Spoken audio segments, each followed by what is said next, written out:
Mics. Great episode. Sensation. Love to talk about some of the latest, Nigga, please. some of the classic things going around the world. Whether it be sports, whether it be hip hop, anything. World views, relationships, money. Just wanna know who's Mike got crushed. Who's the dominant thought? Who's rolling in the wind? Fresh Mics Weekly. Check us out. It's your girl Young. Yeah. I think you need something.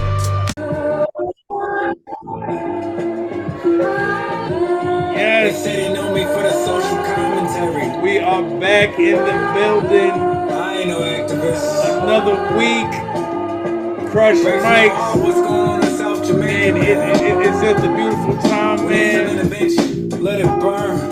Brother been from the nation. If you don't get it perm, you gon' spin drum your facing. Come on, man. Come on, man. Shout out to Bo Fat. Got the new project out, man. Shout out to that, man. Yours truly is on that. The project is called The Last Fucking Album. It is on Bandcamp. Everybody, a bunch of dope artists on that joint, and yours truly, Korey Buckets, I Got a Word, is on there, and it's just some dope music on there, man. So salute to that, man.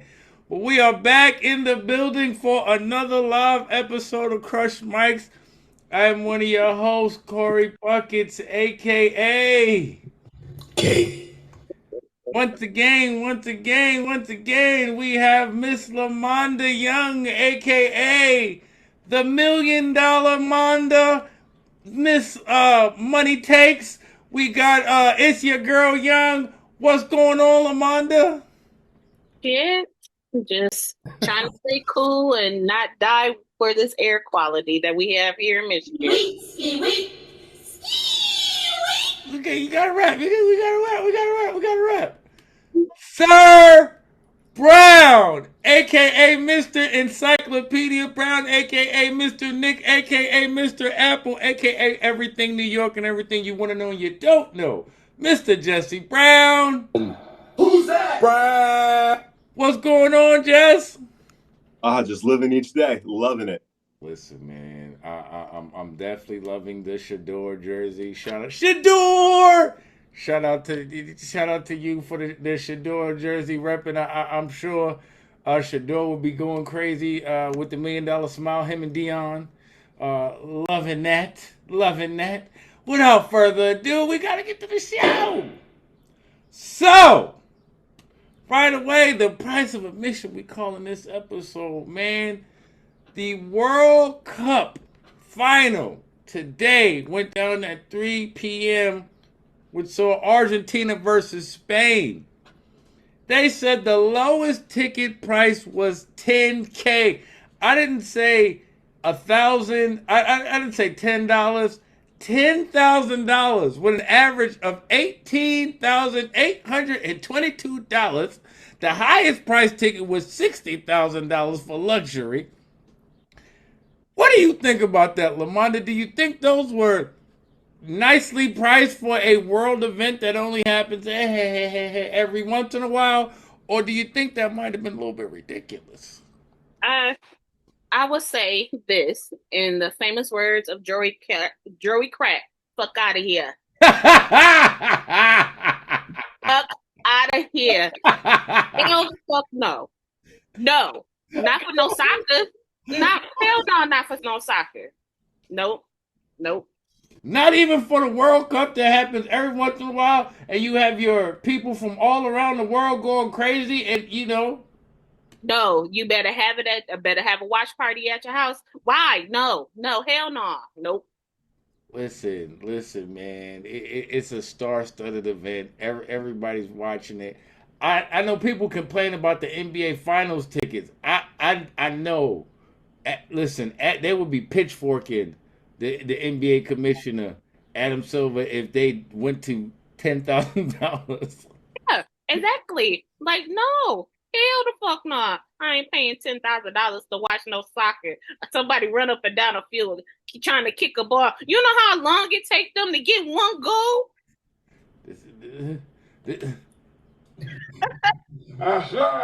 This is very true. It's like, no, hell no. This is very true. Listen, Jess, man, you definitely brought this to the fold, man. I almost passed out when I saw it myself. I had to double fact check it just to make sure my eyes and everything weren't tripping because I thought maybe the people that was posting on social media were just hyping it up. Couldn't find out Encyclopedia was down already. As always. Jess, what do you think about this, man? Yesterday's price is not today's price. Oh! He's You better spot stop on. him. Take out a second mortgage. This is a global phenomenon. But no, I would never be at a soccer game. Come on. He said, take out a second mortgage. You had me hyped like thinking you was going to be at the next World Cup event just to say no. Listen, man, shout out to Argentina and Spain and two worthy soccer countries did actually make it to the World Cup finals. So I'm sure I want to know what those advertisement draws were. Did they get them? Like, who got the money? Like, how much of these players getting paid? Well, you know what? Soccer players are paid the most on the planet. Like, I hope they are. Yeah, they're smashing baseball players. Like, yeah, because they out there running like slaves. I would have be properly compensated too, out there running from my life to kick the ball. And to your point, Spain won the game 1-0. So somebody or a bunch of somebody's paid $60,000 for a 1-0 game. No. See, yeah, man, I can't argue that. That's a tough pill, man. 60 stacks for, and God forbid it was like you even if you're wealthy, you and your girl, you and your wife, you and your kid, you pay 60,000 more than one time. Oh Lord, Jesus, no. At least when you watch hockey, if they don't nobody score, at least you can see a couple people get their ass beat on the ice. Listen, you are. That is damn sure true, Soccer. We got to move on from you. We can't touch. Oh, listen, man, we can't afford it. That's too rich for the show. Yeah.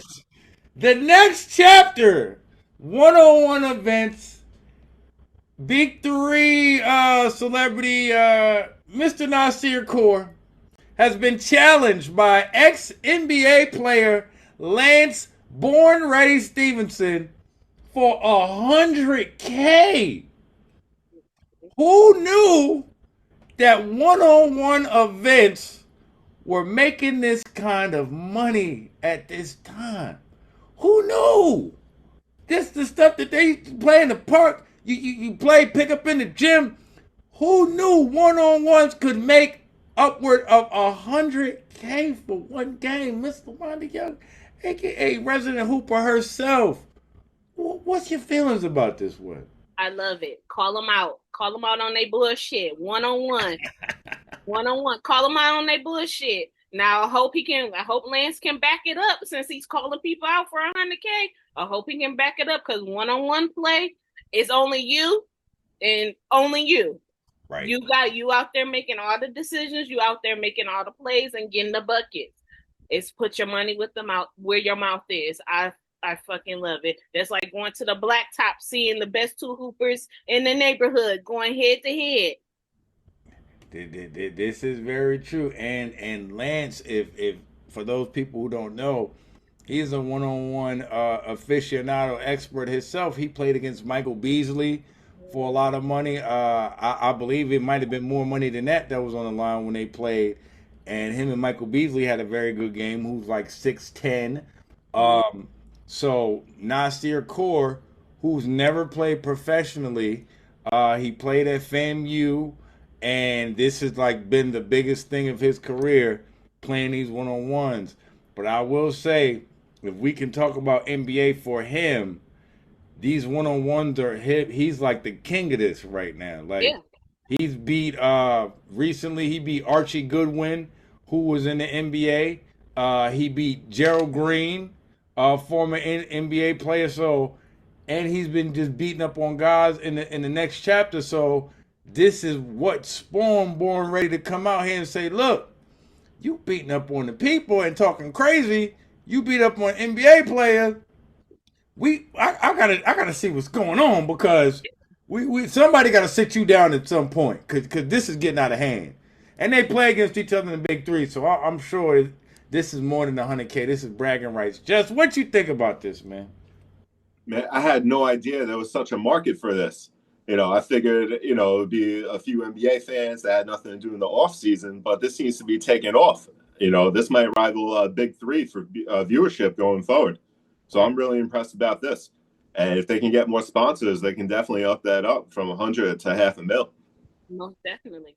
Very true. I think the fact that you say that, I think Ice Cube might want to, think about breaking bread with the next chapter because if you could have this as a major thing within what you're doing right now, that would be excellent because you say to yourself, if you can put the 3-on-3s in a major big venue and you packing these joints out, if you could put those 1-on-1s in there, I think that would be something the NBA might be willing to break bread with at some point because the 1-on-1 thing is something that people want to see. Yes, and just imagine them using that. Like you've been talking stuff all season. Come put your money where your mouth is. Come play me 1-on-1 for the bread. Yeah, for the legit bread, not the side bet, not the street pharmacist betting on the side. Let's come get this legit bread and play me 1-on-1. You've been talking all this stuff all season. Let's see what you can do. Listen, I think you have guys that hardly play in the NBA that if you put them 1-on-1 against some of these guys that actually do play, you would see some amazing things and be like, oh, the 12th man is that good? Oh my God, I had no idea. You can just imagine what that exposure would do for the bench players. Maybe that can rise them up to get maybe the 6th man or maybe even a starting position. I think it just give the men that sit on the bench a chance to really show what they got. I agree. I agree. We need to see these 1-on-1s take off in that professional arena. I believe that should be the next thing, even if it's just the All-Star weekend. Mm-hmm. They have a component where it's a 1-on-1. Ooh, a lot of people will get exposed out there. Especially if they do it during All-Star weekend too. Like, right. Because legend has it, quite a few people have cooked Mr. Brown in them 1-on-1s in practice, but we're not going to touch that. Right. Washington Wizards point guard Trae Young was videoed at the Fanatics Fest at Jacob Javits Center in New York, ripping up a Jalen Brunson jersey, making a WWE entrance.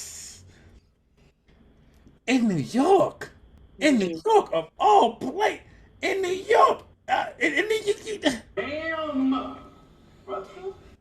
New York. Man. Who told that man that this was the thing to do? Lamonda, what you think about this, man? You when the season starts, that he's gonna feel bad about this and say, I wish I wouldn't have done that. You think the Knicks are gonna shine him up? Well, what do you think is gonna be the result of this? Yeah. Someone call 911. He gets they get me. They gonna get his ass. They can't wait. Y'all know how the Knicks fans is. Y'all Knicks fans is like they finna cook his ass. He might as well fake an injury every time. Because like that is smoke. He's not going to be able to dodge. Listen. It was already bad enough the Knicks were in the finals. Yeah. The Wizards nor his ex-Hawks were nowhere near in sight, and the Knicks fan base, the crazies outside of the garden, what were they saying? Fuck Trey Young! Fuck Trey Young! So, I'm kind of 50-50 with this. Even being a Knicks supporter, fan, all that, they have been throwing shots at this man for forever. Like, and I mean, he did it to himself. He did roll the dice at half court at the Garden when he won, but his record against the Knicks is terrible. Like he's lost way more games than he's won in his career. But the few games that he's won has been like multiplied times a million with him in his head. Like he wants to be the Reggie Miller bowing villain and all that good stuff that Reggie Miller used to do in the Garden. He wants to be the Michael Jordan of the Garden. He wants that same villain look. We gotta ask just resident Knicker himself, Mr. Knickerbocker. How did you feel about that? Him ripping the jersey off. He couldn't even rip it. He tried to do Hulk Hogan and he got booed like Iron Sheik.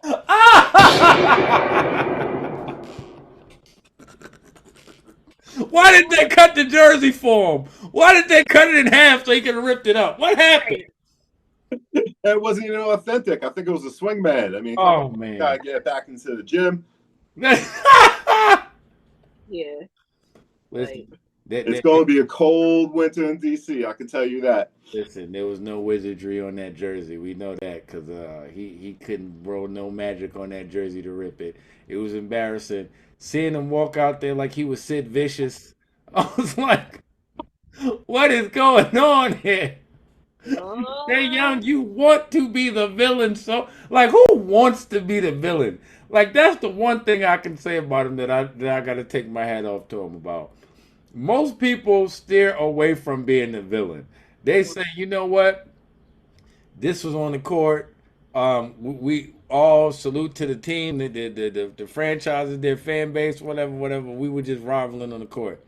My man said, no, this does not stop. We are going to rumble however we can. Like, but we know, but at least with Reggie Miller, he was busting ass when he was the villain. Like if you're gonna be the villain, at least you need to bust some ass. I'm not gonna lie, he was cooking before we got Jalen Brunson. Listen, I'll keep it all a buck, no pun intended. Before we got Jalen Brunson, man, he was tenderizing in that Garden. Like he be cooking. Like not that the team might not always win, but he was he beat us. What was it? The cup that they beat us one year? Just the Hawks. I believe it was the cup when he was rolling the dice at half court. So he has a few wins, man, but it's still gonna be fuck Trey. But not enough to do all that. No. It will never be enough to do all of that, and it will stay eternally be fuck Trey Young in the Garden. Like he's not gonna live that down. It's gonna be even worse this year, and I just hope he just get double teamed and smoked every time he gets to the Garden. Like his shirt. Listen, man, Trey, we gotta get you out of here. Toronto Tempo. This is controversial. Head coach Sandy Brondello called Angel Reese a protected species to argue with referees during the game the other night. Brondello was frustrated over officiating after her player Nayara Sabali, was called for a foul following contact with Reese. The coach has since apologized for her comments. How do you feel about this situation, Lamonda? Do you believe it was thrown out of proportion? Do you believe people are overreacting to it? It just go back to what happened between Don Stanley and the other coach, the man coach. But it's the simple fact, like Oriama. All right, yeah. It's a simple fact, like you being the front line of the organization with that team, you have to keep a steady head. A cool head, no matter if you like the officiating or the call or not. Now, her saying that she's a protected species, she does get a little bit of favoritism. She don't get as much as LeBron, sorry, but she does get a little favoritism when it comes to the whistle being blown when somebody give her contact. But you also got to realize that Angel Reese ain't no angel either. Right. I mean, she be out there fucking them girls up too. So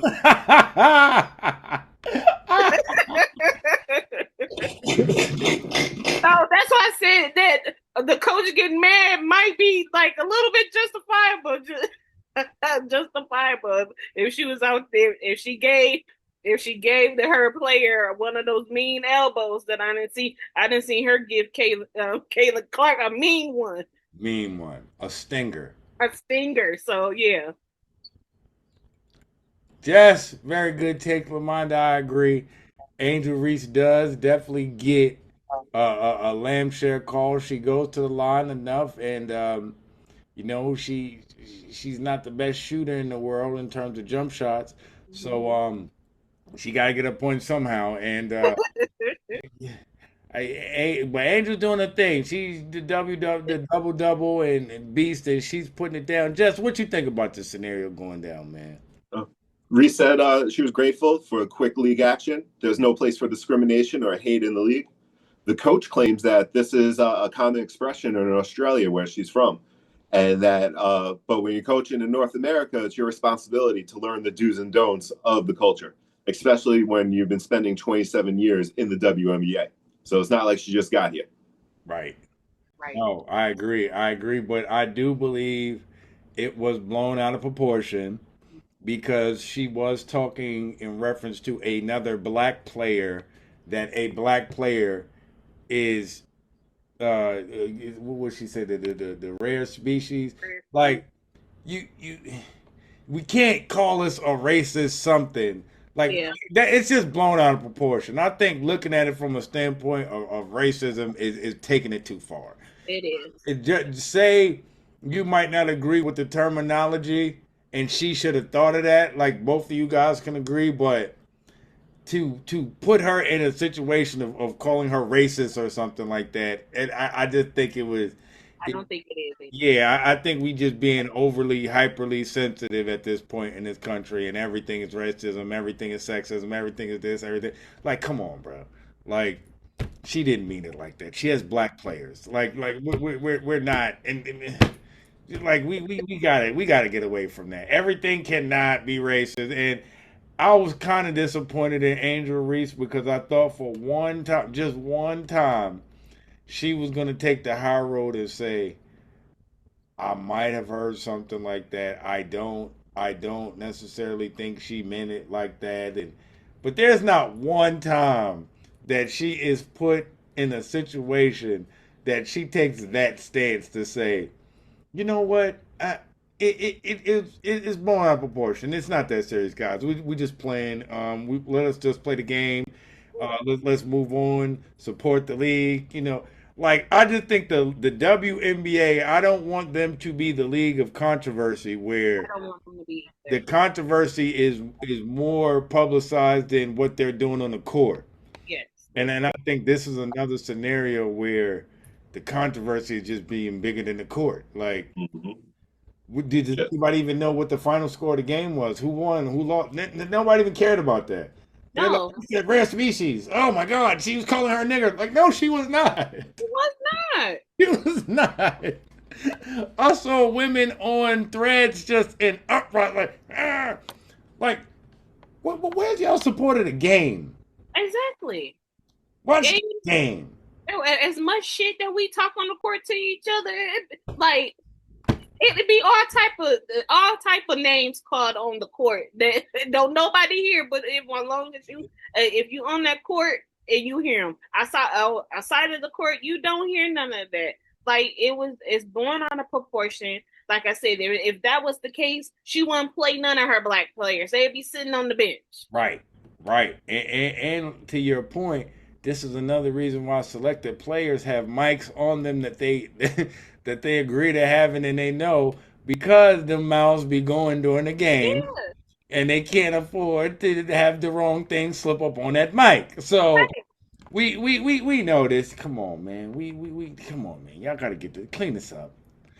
Ray J, former R&B, if I had one wish, brother of Brandy. Wait a minute, ain't that Brandy's brother?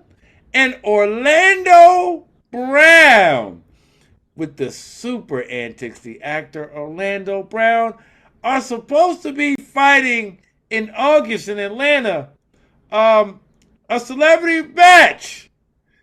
The same company that endorses the Dean, the Great, and Adrian Broner's podcast is endorsing this fight. I saw the little pre-fight stuff, and it is hilarious. It's all this stuff has been hilarious. Orlando Brown talking about y'all front acting like I ain't got the money, and I've been that guy, and I really do believe he might put those mitts on Ray J. What you think about this, Lamonda? It's funny to me. It's gonna be a shit show. Yeah, I'm just gonna be honest. It's gonna be a shit show. We know Orlando Brown stay in the news for doing some outrageous shit like he always do. But then again, Ray J is not from that life. he's not. So I'm just trying to figure. And then on top of that, like, brother, you was just in the hospital with something going on with your heart. So now you want to be a professional boxer? Like, you gotta pick an avenue. Pick an avenue. Listen, and he just got whooped out by the fake battle rapper Super Hot. Like Super Hot had him looking like that Martin on the episode of Tommy hit the Hitman. I mean, her. He was looking lumped up. I said, Ray J, how this happened? They said, Ray J, how long would you train? He said 2 weeks before the fight. I said, good Lord, no wonder. No wonder. He over hanging out with AB and Dean the Great on their stream. He hasn't trained one time with them. And they got a 45-day marathon of training to get back in shape. Yeah. This has been Ray J's opportunity to legitimately get on the stream and do something. My man is over there just doing commentary while AB's on the treadmill. Lord Jesus. Jess, what you think about Ray J, One Wish versus Orlando Brown? Home of the Browns. We to the Browns. What you think about this, Brown? I mean, like, this is one of the worst cash grabs I've seen for an undercard in a minute. This is going to be the only time that having a 2-inch height and reach advantage won't mean anything. Brown's going to hit him with that chin check. Night. Yeah.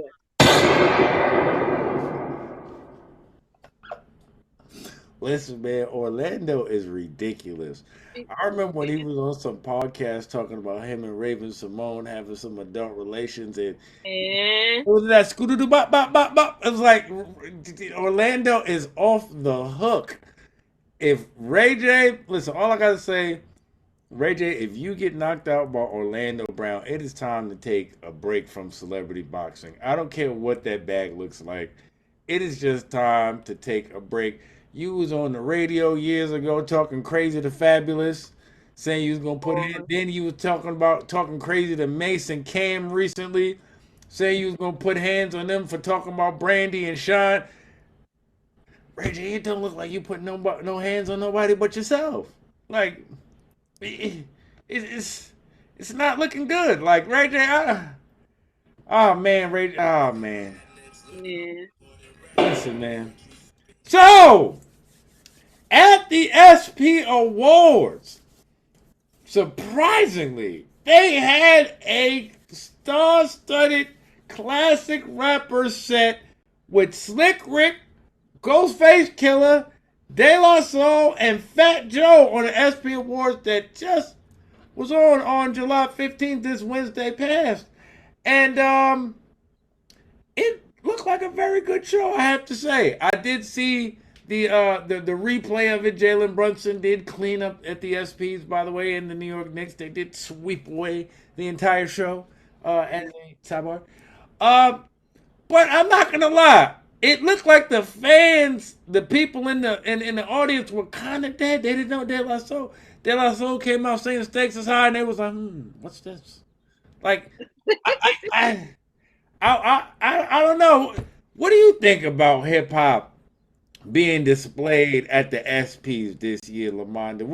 What do you and the classic acts at that? They didn't have NBA YoungBoy or none of that. They had the classics.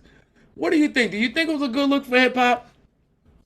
I think it was. ESPN always tried. For me personally, this is my personal opinion.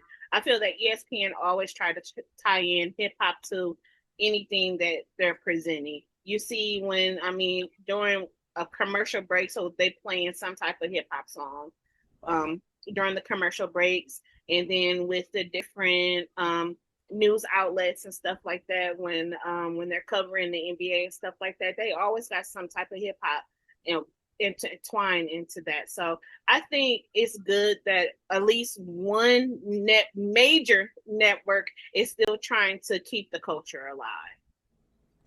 Those are very good points and very insightful. And rest in peace, Stuart Scott. Mm-hmm. I can't remember when he was commentating on ESPN. He used to always have some hip hop lyrics somewhere in one of his highlights. He was like one of the first and the only ones that I ever saw doing that. Like, you saw other hosts who were trying to do that at the time in response to him doing that. So I agree. I think with the NBA basketball being such a sport that is really a majority of urban culture sport, rap is intertwined with it. I love that perfect marriage that they thought to do that, because you could have did like the World Cup and I wanted to pass out. I was trying to watch it earlier. I turned to it, happened to turn to it at halftime. What do they got? K-pop on. K-pop. And they had I seen a little bit of it before we got on, and they had I Show Speed open up with a song, and I ain't even know what? Huh? On what? Oh, for the World Cup. I Show Speed. What the heck? Yeah. A song of what? About soccer. Good Lord Jesus. I Show Speed putting a song out. Yes, he was the opening act of the World Cup. Yep, I just seen it. Listen, man. That was the best America had to offer. Listen, man. Listen, I am appalled. Like, listen, it's a one thing to reach. It's one thing to try to get the viewership. Mm-hmm. He could have been doing backflips, trying to score on somebody. Like, they had him doing a dang on song, I Show Speed. He was the opener of the World Cup. Yep, the opening performance. Like, just like normally if it's the national anthem of the countries, he was the opening act for the World Cup. Yep. I would $2,000 back. Listen. I wish I could have your time back for you. That you actually saw that. Like, I wish I could write you a check to give you your time back for that. Like, that's just disrespectful that anybody had to watch I Show Speed, who is the stuntman extraordinaire. Take nothing away from him. He's made an enormous amount of money in a short span of time, risking his life doing backflips off the tallest buildings in the world and all kinds of stuff. We don't need him doing music, though. Yeah. Like so hey. Jess, what you think about the rappers, the classic, the go? I know you loved Ghostface. What you thought about it, Jess? I think it's great that all the people who are the producers and showrunners of these productions are able to bring in their heroes, and they're able to see them perform while they're still able to put on a good show. De La hasn't been on streaming for years due to legal issues, but now they're fully back. So this is going to be huge exposure for the generation that missed them. Yeah, no, true.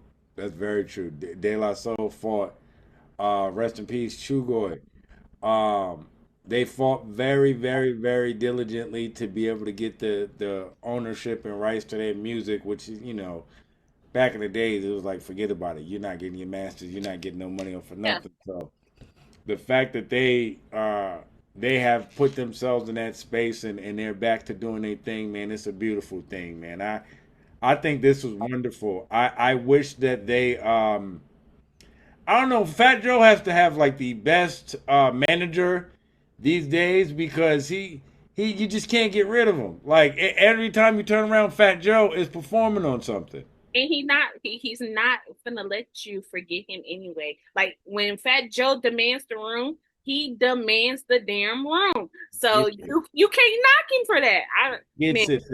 the Knicks won an award, and instead of just playing the track in the background, he was, I'm all the way up. I was like, oh wow, like I've never seen anything like this. He's worked himself into the fold of the Knicks like I've never seen. Like they listen, man, get in where you fit in. I ain't never hating on nobody getting their money, man. Fat Joe, he's worked his way as a staple in America. Look what he called himself, Jopra at one time, the the male Oprah, Jopra. Like whatever works for him, man. I'm just happy these people out here getting money in, being positive, and doing what they need to do. It's better than seeing these interviews with these people from the past getting on Art of Dialogue crying, these Dame Dash interviews, Oh and my God. dude, this has been disgusting. I seen them talk about undisgustingly on the Art of Dialogue, talking about how Jay-Z stabbed him out. Oh. He explains the entire event that nobody knew that Jay-Z really stabbed this man. He explains the whole event. Un was on his knees begging, and then Jay-Z goes over and stabs him. And then Mob he, style. and then he listen. Then he goes allegedly. Oh my God! You just explained the whole thing, and then just said allegedly. Jay Z has been fighting this for years to say, "Hey, I didn't stab that man." And you go on an interview that you know millions of people watch this podcast and say, "Yeah, he was on his knees like a little," and Jay Z stabbed him. Like what? Yeah, yeah. Like that man is hurt by Jay-Z. I think like they both just need to be grown men and sit down and really have a conversation and let it go. This been dragging on for years. Ever since they dismantled Rockefeller, it just been going on for years. Like it's almost gonna be 2 decades and y'all still doing the same thing. Oh my God. I can't say y'all. I have to say Dame. And if I'm Jay Z, I'm treating him like Varnell Hill. If he gets anywhere near my estate, Snooki, do work. Yeah. Like Snooki got to go to work on that, brother. Like But it's the simple fact that I mean, I understand Jay don't want to entertain it, but it's the simple fact like he's keep dragging it on because you won't have a conversation. Just have a conversation. the man's beneath me. He's talked about me and my family, my kids, my wife, women Yeah, I've dated in the past. He's talked about every piece of personal business he could drive. He's making stuff up. He's talking about my breath. Like I, but you know what I mean when I say have a conversation. Like who like in the hood, it go down in the hood. Like man, like this is what I would do for him. I would send him that same cease and desist that he sent. You want to be sending Drewski cease and desist? I would be sending him so much litigation that every time he thought about, you can't even mention J and Z in the same sentence. Like Sean, Corey, or Carter. You can't mention none of this stuff. Like nothing. You get sued the second you mention my name. Like because you're making money off of trying to defame me. Everything that I do as Jay-Z, you get on a podcast the second after I do it. He got his wife cutting his hair. We don't care about his wife. We don't. Dang, come on, man. This is looking nasty. This is nasty. You know, he wants the yams, but his teeth keep falling out. Oh my God, his teeth are looking. He couldn't hold yams in his teeth if he wanted to right now. Like he's oh God. He can't come to Lake Varnell. Oh my God, he can. He absolutely cannot come to Lake Varnell. The catfish are delicious. He cannot come to Lake Varnell. Like he is not invited. What rerun say? I probably get sprayed. That's exactly what would happen to him. We listen, man.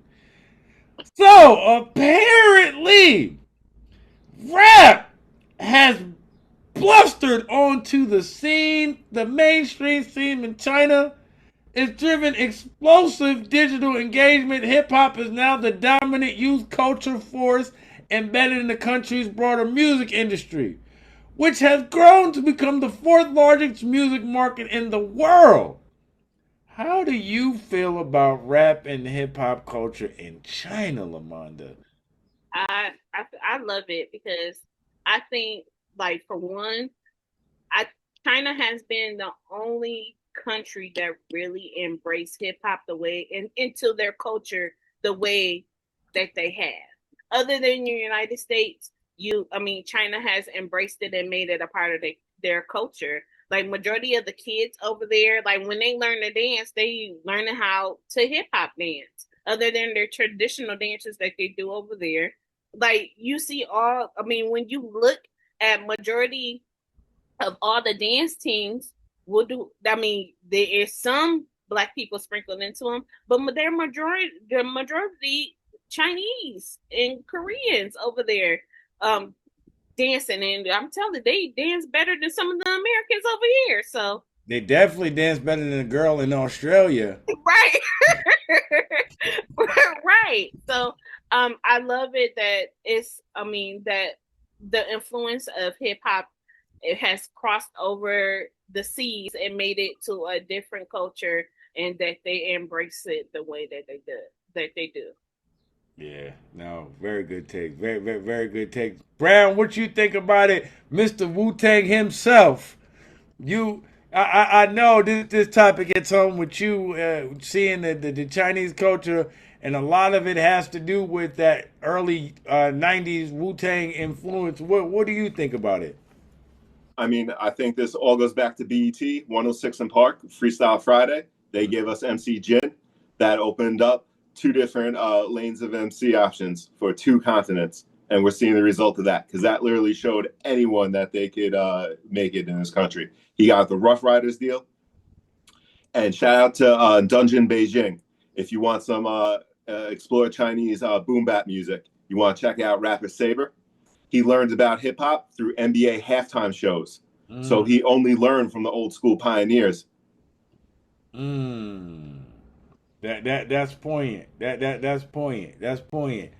What was great points. What was amazing about this when I was looking at this and I was researching this, it's funny because it's like it's a double-edged sword for me because I love the fact that they have embraced aspects of rap and the hip hop culture, but they don't embrace the people and the struggle of the music where it comes from, and that's where it's kind of with me because it's like they almost separate the pioneers and the people and the story of the people who have created it to create their own version of it, which is dope that they've been able. But if you look at it, the Chinese government will not let them say a lot of the stuff that is said by artists over here. Like you will not be able to talk about in China any issues that you have with the government, any social issues. So they kind of got to be real. They were like doing the whole the whole black movement recently, all those things. They were like China and hip hop. They're like, we don't. Yeah.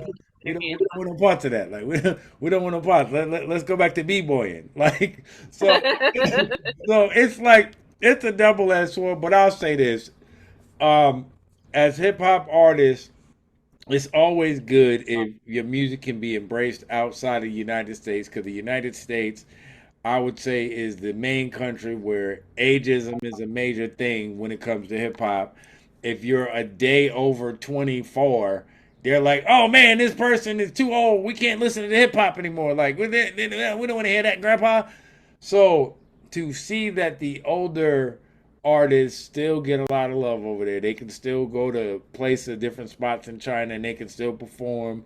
Wu-Tang is like, oh my God, they're like super legends over there. And just that whole '90s wave of hip hop is really where they're at right now. I think they're doing graffiti wherever they can, where their government won't billy club them, and they really getting it in. So I salute China, man. Also a Chinese battle rap. They're battle rapping now, and I'm like, wow, like who would have thought y'all would be battle rapping since like 2001? This has really been a thing in China. They said where the battle rap scene has immersed on the on the Chinese hip hop culture scene, and I'm like, wow, you got like the Asian Loaded Lux over there. Like this is interesting. Remember, Meg the Stallion put that one Chinese rapper into Right, in her hip hop song, and I think after that happened, he got that kind of exposure. It really took off after that. right. Yeah, no, seriously. Listen, I believe that it hip hop is one of the forms of music that it doesn't fall to race. It's not it shouldn't be of an age. It's for everybody, and everybody should be able to tell their story and enjoy the music and do their form of hip hop. So I think it's dope.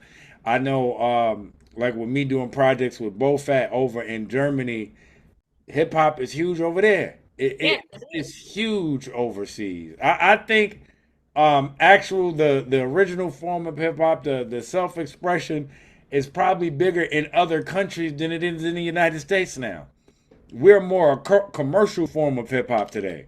It's what can you put on TikTok that yeah, really is, because when we talked about this week, like last show, the show before, where you don't have the classic albums no more because people fall into the TikTok and the clickbait. So it's good to see their regions are still doing it, man. As always, man, this has been a great one, man. Lamonda, tell the people where they can find you. You can find me on Facebook at my first and last name, Lamonda Young.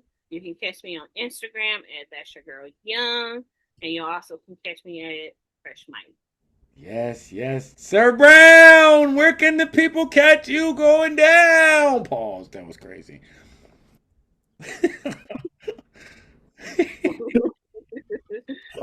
Just came from the Earth, Wind, and Fire concert. It was Oh, amazing. wow. How was that? How was that? Man, you talk about professionals and the way we talked about how the early go-go scene, the horn section had the choreography. Everyone was able to do a solo. I mean, they just rocked for hours straight. Old psychedelic backgrounds and old concert footage being played. Ooh. And then Lionel Richie came out.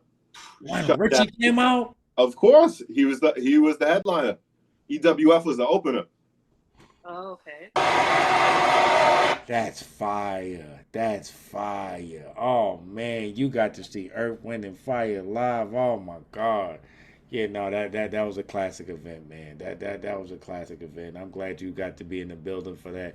So I'm telling you, you never know where Mr. Brown gonna be at, man. I'm trying to tell you. You Otherwise, never know. on Threads, Knickerbocker, please. Yes. Yes, my great people. We appreciate the support and all the love that we have received and that we're receiving, man. Y'all keep on running it up. Keep on sharing them episodes. Keep on commenting, liking, and subscribing, man. We can't do this without y'all, man. Until the next show, my great people.